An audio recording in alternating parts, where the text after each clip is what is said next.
நிலை 2. இயேசுவின் தோள்களில் சிலுவை சுமத்தப்படுகிறது.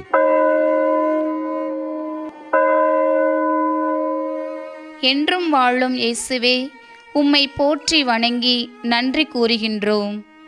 ஏனெனில் உமது புனிதமான சிலுவையாலே உலகத்தை மீட்டு அருளினீர்.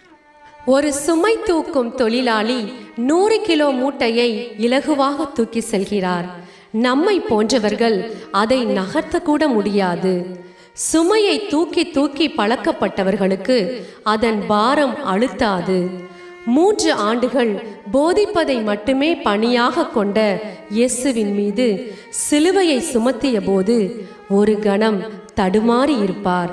ஆனாலும் விழுந்து விழுந்தாவது இதை கல்வாரிக்கு கொண்டு சேர்ப்பது தன் கடமை என இயேசு உணர்ந்திருந்தார்.